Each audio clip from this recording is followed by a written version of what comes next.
Assalamualaikum warahmatullahi wabarakatuh. Halo, salam literasi. Saya Taufan Ali Ahmadi, SPD MPD, dosen Fakultas Teknik Universitas Negeri Semarang. Saya mengajar di jurusan Pendidikan Kesehatan Keluarga dan salah satu mata kuliah saya ampu adalah mata kuliah Metodologi Penelitian. Sebelum saya menampilkan cuplikan videonya, lebih dulu saya akan menjelaskan terkait dengan bagaimana mata kuliah ini dirancang, bagaimana saya berinteraksi dengan mahasiswa, dan bagaimana saya melakukan asesmen terhadap kemampuan siswa dalam mata kuliah ini. Metodologi penelitian merupakan mata kuliah yang memainkan peran penting dalam membentuk mahasiswa menjadi peneliti yang kompeten. Saya tidak hanya ingin mengajarkan konsep-konsep teoritis, tetapi juga ingin melibatkan mahasiswa dalam pengalaman penelitian yang nyata dan relevan. Jadi di mata kuliah ini saya memulai dengan memberikan mahasiswa pemahaman secara mendalam tentang berbagai jenis penelitian dan konsep-konsep penelitian itu sendiri. Kemudian mengajarkan kepada mahasiswa tentang bagaimana cara menulis karya ilmiah yang benar. Selain itu saya juga mengajak siswa untuk berdiskusi perihal dengan variabel penelitian, kemudian landasan teori, hipotesis, populasi, dan sampel penelitian. Kemudian selain itu mahasiswa juga dalam perkuliahan ini diajak untuk mengeksplor berbagai teknik pengumpulan data, memahami berbagai macam skala pengukuran, instrumen penelitian yang digunakan dalam penelitian, serta memahami validitas dan reliabilitas dalam penelitian. Adapun capaian pembelajaran atau CMK dalam mata kuliah ini adalah mereka dapat mengembangkan kemampuannya untuk menyelesaikan permasalahan yang ada di bidang pendidikan kesehatan keluarga. Mereka mampu memahami berbagai metode penelitian secara mendalam yang kemudian nantinya mereka dapat mengaplikasikannya dalam proposal skripsi sesuai dengan bidangnya masing-masing. Dalam mata kuliah ini, saya merujuk pada beberapa buku teks utama yang memberikan landasan kuat untuk pemahaman dan praktik penelitian mereka nantinya, seperti bukunya Catwalk, Gall and Book, Baby, dan tentunya di sini saya memanfaatkan buku ajar yang saya kembangkan sendiri, yang secara khusus saya rancang untuk mahasiswa dapat memahami metodologi penelitian kuantitatif. Saya memahami pentingnya fleksibilitas dalam pembelajaran, terlebih di era digital saat ini. Oleh karena itu, saya menyelenggarakan pertemuan perkuliahan secara sinkronus melalui tatap muka di kelas dan juga secara asinkronus melalui platform Elena yang sudah disediakan oleh kampus UNES. Terkait dengan metode pembelajarannya, sekali lagi saya tidak hanya ingin mahasiswa memahami konsep-konsep secara teoritis, tetapi juga saya ingin mereka merasakan dunia penelitian secara langsung. Oleh karena itu, dalam perkuliahan ini saya menerapkan metode jelajah alam sekitar atau JAS. Dengan metode ini saya mengharap mahasiswa nantinya dapat menemukan masalah-masalah penelitian yang nyata dan relevan yang ada di sekitarnya. Selain itu saya juga menerapkan metode pembelajaran case method yang nantinya dari permasalahan-permasalahan yang mereka temukan dapat mereka temukan solusinya melalui diskusi di dalam kelas. Terkait dengan interaksi, sebagaimana interaksi memainkan peran penting dalam pembelajaran, di sini saya menekankan interaksi dua arah atau two-way communication antara dosen dan mahasiswa dengan mahasiswa. Bertanya, kemudian berbagi ide, dan melakukan diskusi di dalam kelas merupakan hal-hal yang saya terapkan dalam perkuliahan di dalam kelas untuk menambah kekayaan pengalaman siswa dalam belajar di kelas. Itu terkait dengan interaksi dalam mata kuliah ini. Kemudian terkait dengan sistem penilaiannya, di sini saya menerapkan berbagai macam teknik penilaian untuk menilai kemampuan siswa. Ada penilaian keaktifan partisipatif yang mana bobotnya sebesar 10%. Di Di sini saya menggunakan lembar observasi untuk mengukurnya. Kemudian ada penilaian proyek dengan bobot 40%. Di sini saya menilai dengan pembuatan proposal skripsi. Kemudian ada juga penilaian tugas dengan bobot 10%. Di sini saya menggunakan instrumen tes dan portofolio. Selain itu ada juga penilaian kuis atau daily quiz yang bobotnya 10% dengan ujian lisan. Kemudian ada juga UTS dengan bobot 10% dan UAS 20% yang mana masing-masing saya ukur menggunakan instrumen tes uraian berbasis HOTS. Apabila semuanya dijumlahkan maka total presentasinya adalah 100%. Dengan ini memungkinkan saya melalui asesmen ini saya dapat mengukur kemampuan siswa baik dari aspek kognitifnya, afektif maupun psikomotoriknya. Terima kasih sudah mendengarkan. Saya sangat bersemangat untuk membantu mahasiswa tumbuh dan berkembang menjadi peneliti yang kompeten dalam mata kuliah metodologi penelitian ini. Terima kasih, selamat menonton cuplikan video pembelajaran saya. Baik, assalamualaikum warahmatullahi wabarakatuh. Selamat siang semuanya.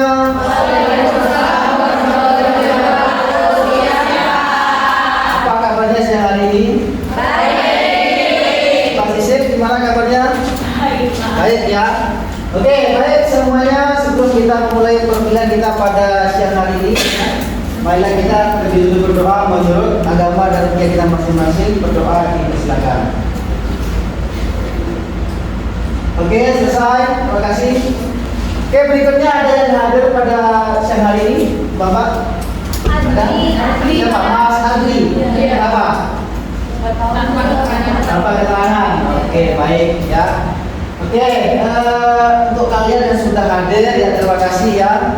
Terus dipertahankan kehadirannya ya.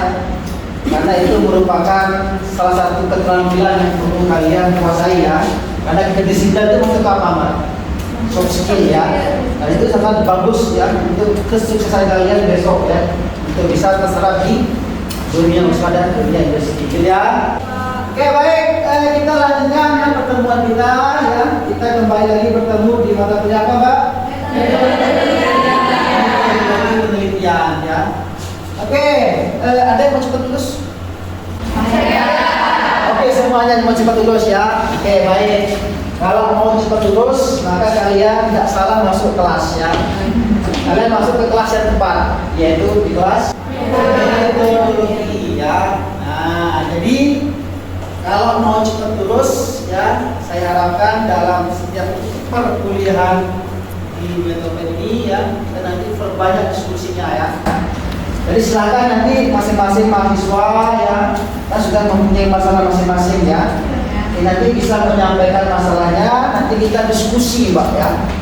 Kira-kira kalau masalahnya A, nanti penjelasannya seperti apa ya dalam metodologi penelitian. Jelas Mbak? Jelas. Oke, jadi itu tujuan pembelajaran kita pada siang hari ini Mbak ya. Oke, adapun yang akan kita diskusikan pada pertemuan kali ini yaitu mengenal atau memahami konsep-konsep dari berbagai macam jenis penelitian. Oke, tentunya nanti masing-masing mahasiswa kan beda-beda nanti masalahnya, ya mungkin sama, ya. Nah, tentunya juga setiap masalah, ya jenisnya itu bisa berbeda-beda. Paham ya? Jelas Bapak semua apa yang kita pelajari? Jelas. Ya, Mbak. Coba jelas? Jelas. Oke, baik kita mulai ya. Oke Pak, kita berbicara mengenai riset, Pak ya. Oke, lagi bapaknya yang ini kan semester berapa ini? Oke, semester depan sudah bisa dapat deskripsi kan? Oke, berbicara mengenai riset. Nah, kita membayangkan seperti sebuah pohon, Pak ya.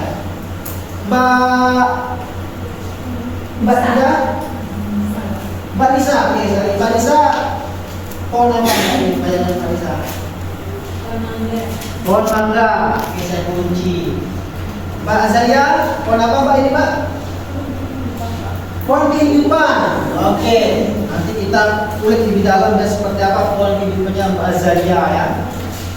Mbak, yes, pohon apa Mbak?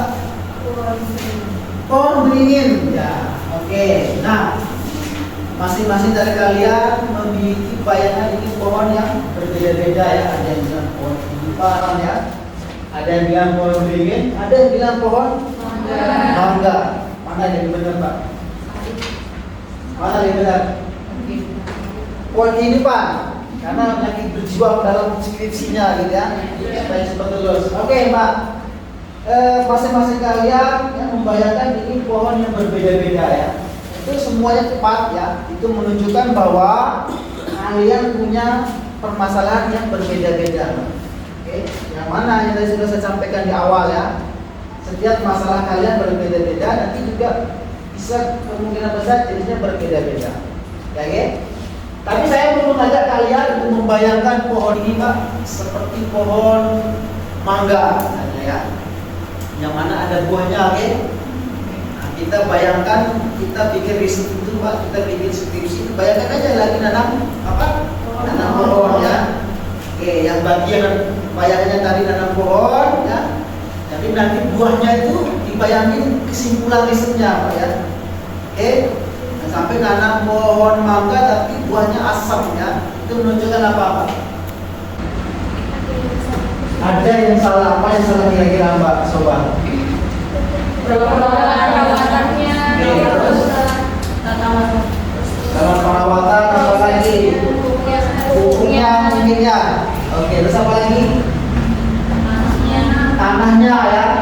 Sama halnya dengan ketika kita membangun sebuah riset penelitian Pak ya. Ketika kesimpulannya ya, itu tidak tepat atau keliru ya, berarti ada yang salah dari permasalahannya yang kurang mendalam ya.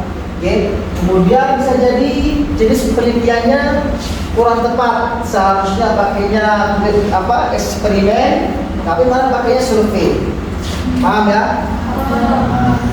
Atau bisa jadi teknik analis datanya nggak pas, ya kan? Ya, nah, seharusnya uji pakai uji T ya, masih kan uji T ya. Nah, tapi malah makanya uji korelasi, ya kan nggak pas, ya nggak? Nah, sehingga nanti kesimpulannya juga akan berbeda alias bias, paham ya? Oke, nah coba sekali lagi ya. Nah, dari pohon ini Pak ya. Oke, kita bayangkan ibaratnya sebuah pohon. Nah, perhatikan. Nah, kan sama kan? Oke. Tadi ada yang bilang berbicara mengenai apa tadi? Akar ya. Kalau pohon biar kuat, apanya sih perhatikan? Akarnya. Harus diapakan akarnya, Pak? Dirawat, disiram, ada yang bilang disayang ya. Apa lagi? Dipupuk, diperhatikan apanya lagi? Airnya, ya kak? Kesuburan tanahnya, ya. Nah, itu menunjukkan bahwa ya kalau akarnya kuat nanti pohonnya juga akan kuat, dan nanti juga akan berdaun lebat, gitu ya. Sampai buahnya juga nanti dipastikan akan manis ya kalau itu pohon mangga, ya. Jelas ya? Sama halnya dengan riset Pak ya. Sebelum kita berbicara jauh mengenai berbagai jenis penelitiannya, kita perhatikan apanya di sini? Akarnya, ya. Apa yang perlu diperhatikan di riset Pak mengenai latar belakangnya? Apanya? Akar masalah. Masalah yang bagus seperti apa? Rasakan? masalah yang ada. Ya, harus dilihat tingkat urgensinya ya. Semakin banyak yang bisa berdampak, maka permasalahannya itu semakin bagus supaya untuk diteliti. Jelas ya? Kemudian apa lagi? Latar belakang yang bagus harus kuat apanya selain dilihat urgensinya, apa lagi? Kata apa? Keterbaruan. Ya, harus ada keterbaruan dari penelitian sebelumnya. Oke? Nah, kalau itu sudah kuat, maka skripsi kalian permasalahannya itu sudah layak ya, sudah bagus ya untuk diteliti lebih lanjut. Paham Bapak? Nah, oke, kan nanti kalian kemarin saya sudah apa? Tugasi cari permasalahan kan? Nah, nanti silakan masing-masing melihat permasalahannya. Kami nanti kita diskusi ya, kira-kira permasalahan kalian contohnya masuk kemana? Ya. di antara ranting-ranting ini. Jelas, Pak? Jelas. Oke, kalau kita melihat pohon ini, Pak, ya, apa yang pertama, Pak Lisa? Yang ini apa, Pak Lisa? Ranting pertama ada apa? Needs to do, ya. Nah, ada ranting needs to do. Jadi secara garis besar ada 3 ranting besarnya, ya. Ada needs to do, dan needs to choose. Ya. Nah, secara bahasa needs to do perlu untuk dilakukan, ya. Oke. Jadi penelitian yang ada di ranting needs to do ini itu merupakan penelitian yang pengembangan, Pak, ya, yang menghasilkan sebuah inovasi baru, ya, produk baru, apalagi teknik baru mungkin, ya, kemudian apalagi metode baru gitu, ya. Nah, itu maksudnya ke needs to do, ya. Nah, ranting yang kedua itu needs to know, ya, di mana hasil risetnya ini menjadi sebuah informasi baru, Pak, ya. Oke. Nah, terkait dengan fenomena atau kasus yang sedang terjadi, ya, saat ini, ya. Nanti penelitian yang ada di studio ini menghasilkan sebuah gambaran baru, pemahaman baru. Jelas, ya? Nah, kemudian terakhir itu choose, ya. Nah, perhatikan bedanya, ya, choose apa choose? Memilih, ya. Artinya nanti dari riset ini menghasilkan alternatif apa? Pilihan, ya. Ini namanya penelitian evaluasi di sini, ya. Oke, kita masuk ke ranting yang pertama. Ada ada yang mau menyampaikan permasalahannya? Ya, gimana? Saya ingin menyampaikan, kan saya ingin memiliki sebuah minuman fungsional, di mana minuman fungsional itu berpotensi untuk orang yang sakit kolesterol, hipertensi. Permasalahannya itu kan kembali itu kan bagus, Pak, untuk menurunkan kadar kolesterol dan hipertensi. Tapi kan banyak orang yang tidak mau mengkonsumsinya karena rasanya kan pedas, terus getar, nggak enak gitu, ya, Pak. Nah, ini diekstraksikan dengan buah biar jadi minuman fungsional yang bisa dijadikan sebagai obat herbal gitu loh, Pak. Nah, itu kira-kira bisa masuk ke list kedua. Kira-kira ini bisa nggak masuk list kedua? Berdasarkan definisi tadi yang kita sepakati, bisa nggak? Bisa nggak? Bisa, ya. Oke. Itu malah tepatnya masuk ke needs to do, ya, karena Mbak Siska di sini, ya, mau mengembangkan semua minuman fungsional, Pak, ya, yang nanti bisa mengobati penyakit kolesterol dan hipertensi, ya. Jadi perlu dikembangkan dulu, Mbak, yang nggak bisa langsung berikan ke sampel, ya, langsung di treatment, ya, jujur masuk ke eksperimen nggak bisa, ya. Jadi malah orang mati, ya, cukup belum diuji, ya, uji lab, ya. Oke. Nanti malah langsung diberikan ke sampel, dicoba, malah nanti bahaya. Oke. Jadi sebelum ditreatmentkan lebih jauh, disebar ke lebih jauh lagi, perlu dikembangkan, ya. Nah, nanti maksudnya ke development research. Nah, jelas? Itu mengenai institut. Intinya, Mbak, di ranting institut ini, ketika kalian permasalahannya itu, ya, mau solusinya, ya, mau mengembangkan sebuah gagasan dalam lebih spesifik berupa produk, ya, atau inovasi baru, ya, atau teknik baru, ya, itu maksudnya ke penelitian pengembangan studi, ya. Jelas, ya? Oke. Itu untuk studi, ya. Oke, next di needs to know, Pak, ya. Oke, needs to know ini, ya, ada penelitian studi kasus, ada penelitian historikal, ya, ada penelitian korelasi, survei, expose faktor, eksperimen, dan kuasi eksperimen. Secara garis besarnya, ya. Oke.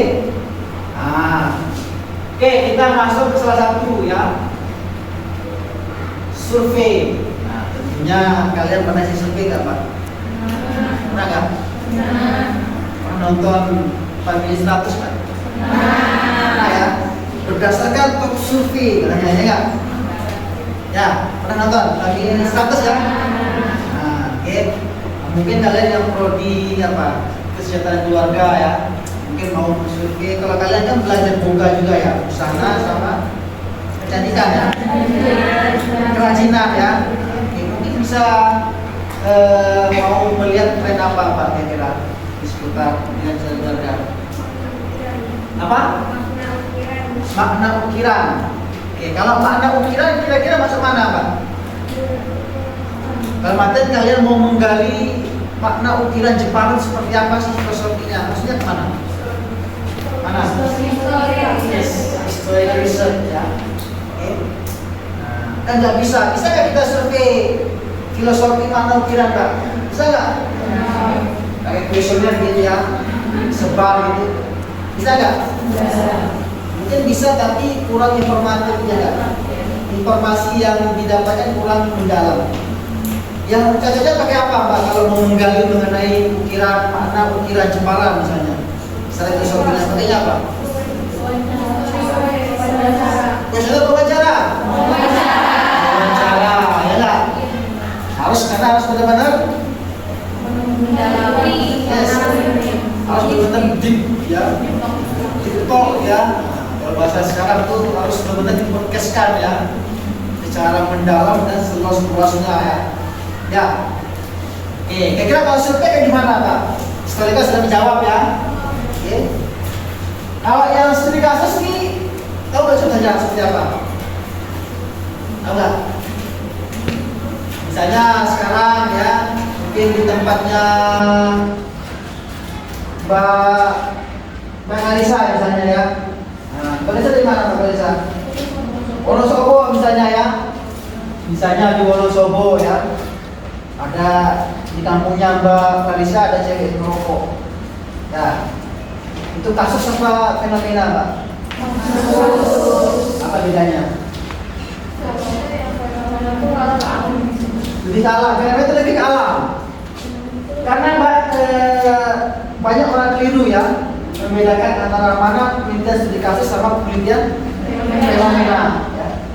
Oke, kira-kira kayak tadi kasus tadi contohnya ya di tempatnya Mbak Clarissa di kampungnya ada cewek yang merokok. Ya. Nah, udah ada cewek yang merokok gitu ya. Dan Mbak Clarissa mau mengkaji ini Mbak. Kira-kira dari segi apa aja yang menjadi faktor penyebab perempuan di tempatnya Mbak Clarissa itu mulai merokok gitu ya. Contoh Pak ini ya, contoh ya. Mari contoh ya. Ini kira-kira studi kasus apa fenomena? Ayo. Fenomena apa kasus? Kenapa bilang kasus? Kenapa? Apa Pak Sobat? Ya. Oke, karena terjadi di lingkup kecil, bukan di. Oke, berarti kalau fenomena lingkupnya besar gitu ya, skalanya besar. Kalau studi kasus itu skalanya kecil. Oke, tepat sekali ya. Tepuk tangan buat Mbak. Jadi Mbak, kita bisa mengatakan ya itu penelitian fenomena atau studi kasus tergantung segi tempatnya ya, skalanya ya. Mungkin kalau cewek merokok di kampung itu kasus Mbak, ya nggak? Karena kan itu hal yang kampung ya nggak?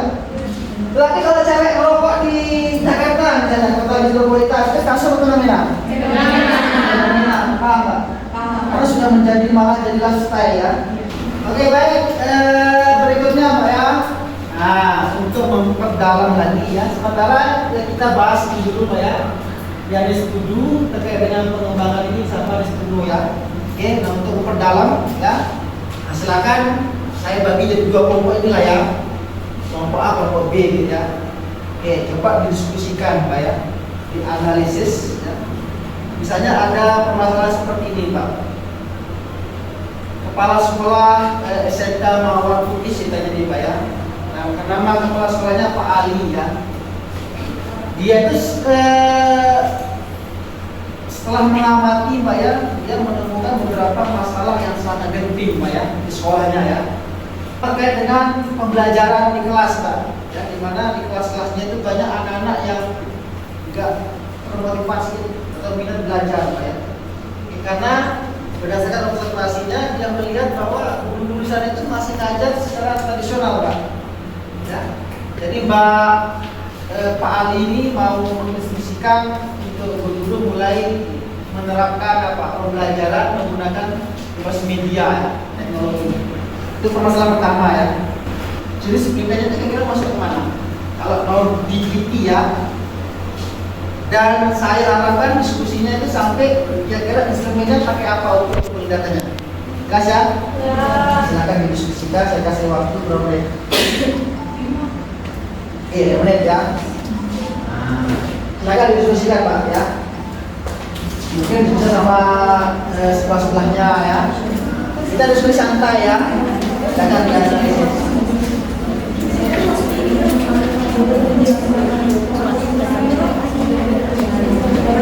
Oke, sudah ya? Oke, ya, coba saya tunjuk Mbak Sisil, coba berdasarkan diskusi kelompoknya. Yang permasalahan pertama kita apa Pak? Development research. Oke, kenapa? Bilangnya development research kenapa? Alasannya apa? Mengembangkan metode pembelajaran dari tradisional menjadi menggunakan media teknologi. Oke, kalian bisa tampung ya. Ada yang pendapat lain? Harus ketiga, belakang. Ya kalau untuk kasus pertama maksudnya ke action research Pak. Ke action Research. Kenapa action research? Karena itu adanya tindakan langsung di kelas Pak. Oke, oleh siapa? Oleh gurunya gitu ya. Oke, baik, saya tampung ya. Ada yang bilang development research, ada yang bilang action research ya. Mungkin ada lagi pendapat yang lain yang berbeda? Ada? Ada? Sudah sepakat, cuma 2 itu aja. Ada pendapat lain nggak? Ada nggak? Ada? Sudah itu aja. Oke, baik.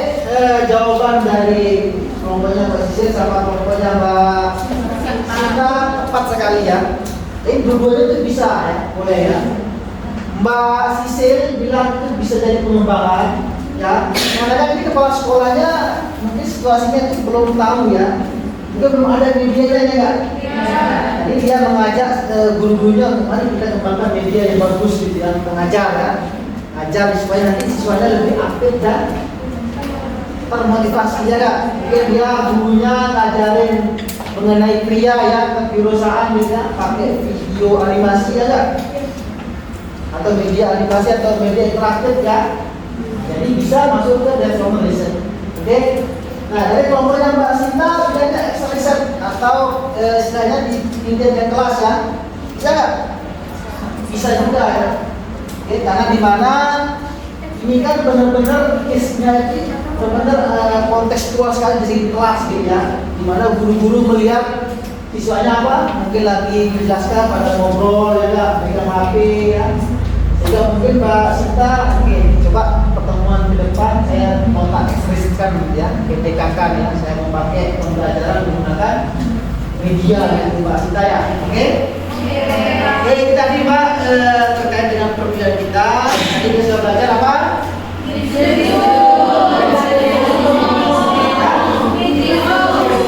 Yang pertama diperhatikan apanya? Masalah, gitu ya? Jelas saya? Ada pertanyaan? Cukup? Oke, sebagai tugas untuk memperdalam pemahamannya, silakan nanti di rumah cari masalah sebanyak-banyaknya. Masalahnya nanti dibawa di pertemuan berikutnya yang kita diskusikan ya. Oke, kira-kira nanti kalian arahnya di sini kemana gitu ya. Jelas ya? Baik, begitu Bapak semua, sebelum kita akhiri mari kita berdoa dulu ya. Semoga apa yang sudah kita diskusikan pada siang ini bermanfaat dan barokah. Semoga semuanya cepat lulus ya. Coba dipersilakan. Oke, terima kasih semuanya ya. Sampai jumpa di pertemuan berikutnya. Wassalamualaikum warahmatullahi wabarakatuh. Selamat istirahat.